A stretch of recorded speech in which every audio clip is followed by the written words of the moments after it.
Qirg'izistonning Bishkek shahrida yashayotgan 90 yoshdan alqagan Halimxon ana yurti qog'liqda qolgan 5 bolasi va navr-chavrlar bo'lib 35 nafar yurak barlardan 3 yildan ortiq xabarsiz qolgan bo'lib, u umrining oxirida bolalar bilan yashashdek oddiygina tilakka yetolmay da'vo qilmoqda ekan.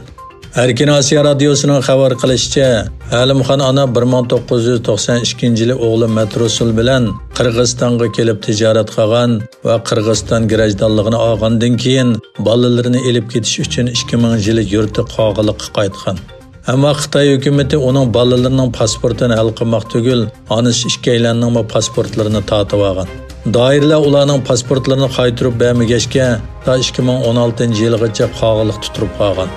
Ular ikkisining pasporti bo'lganligi uchun 2016-yili 3-oyda Qirg'izistonga boshqa bolalarining grajdonlik ishlarini bajarish uchun kelgan peticha Qashqar qog'iliqda qolgan bolalari, kelin, kuyovg'il, yiqinlari va navr-chavrlar bo'lib 35 kishidan xabar ololmay kelmoqda ekan.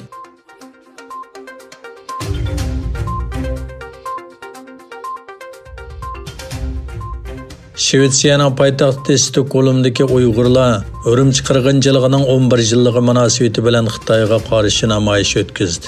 Shvetsiya Uyg'ur ma'rif uyushmasi a'zolari Sharq Turkistonning poytaxti Urumchida 2019-yili 5-iyul yuz bergan qonliq voqeaning 11 yilligi munosabati bilan shiddatli yomg'irga qaramasdan Xitoy elchixonasi oldida namoyish o'tkazdi.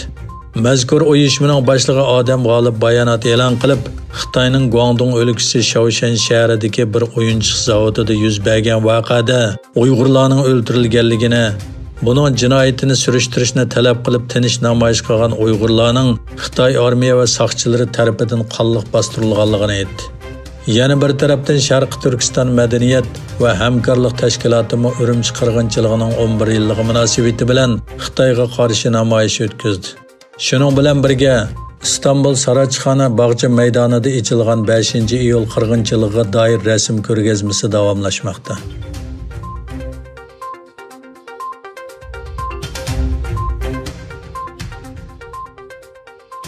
Fransiya Kengash palata a'zosi Ester Benbassa dunyo jamoatchiligining Xitoy Kommunist partiyasining Uyg'urlar qilayotgan zulmiga kuchli inkas qaytarish kerakligini aytdi. O Fransiya axborot agentligining ziyoratini qabul qilganda Xitoy hukumatı Uyg'ur ayollarini tug'mas qilib etishga va bola tushirishga majburlamoqda. Yana kelib bu yangi bir ish emas dedi. O Xitoyning Sharq Turkistonda irqiy qirg'inchilik qilayotganligini tilga oldi hamda bu vaqtda Fransiya hukumatiga chaqiriq qilganligini va javob kutayotganligini bildirib, biz bu vaqtda aktiv qadam besilishni va har qaysi davlatlarning o'rtaq nuqtada birlashib irqiy qirg'inchilikqa qarshi chiqishni umid qilamiz dedi.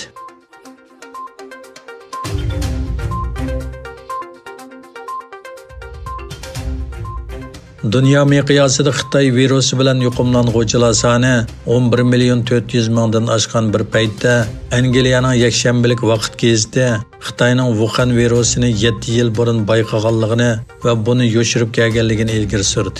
Aytishlariga qaraganda 2013-yili Xitoyning janubidagi bir o'lkada ishlatilmagan qonga tushgan 6 tadqiqotchi kasal bo'lib qolgan va 2 nafar qazo qilgan. Gazetda olimlarning uzundan buyon ishlatilmagan qonda tojisimon virusi bayqalganligi va bu bayqashning Wuhandagi tajribaxonaga avatilganligi yozilgan. Gazet Xitoy amaldorlarining bu masala to'g'risida bayonot e'lon qilmaganligini ta'kidlab mundaq dedi.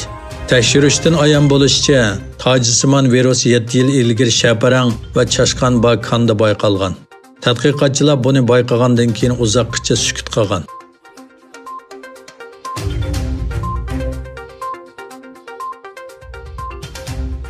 İgilnişçe Hindiston hava armiyasining Xitoy bilan talash tortish yuz bergan Ladakhdagi havo armiya bazasi faoliyatlari ko'paygan. Endi televiziya kanalidagi xabarlarga qaraganda, Hindistonning Ladakhdagi havo armiya bazasida urush va to'shish aeroplanlari, shundaqla tikuchar aeroplanlarning uchishi kuchaygan. Ismini oshkorlashni xohlamagan bir amaldor muxbirga mundaq degan: Hindiston havo armiyasi barliq qiyinchilik va harakatlarga taqobil turishga tayyor. Hindiston o'tgan oyda Xitoy bilan jiddiychilik kuchaygan Sharq Ladakqa quruqliqdan havoga qo'yib beriladigan boshqariladigan bombadan mudofialanish sistemasi va tanklarni o'rinlashtirgan. Hindiston yana Hindistonning egilik huquqi, butunligi, mudofiasi bexatarligi va ommaviy tarafiga qarshi yomon g'arazlik faoliyatlar bilan shug'ullangan degan sabab bilan TikTok, WeChat, OC saylag'uch qatorliq 59 xil Xitoy yanpon yumshoq detalni ishlatishni cheklagan.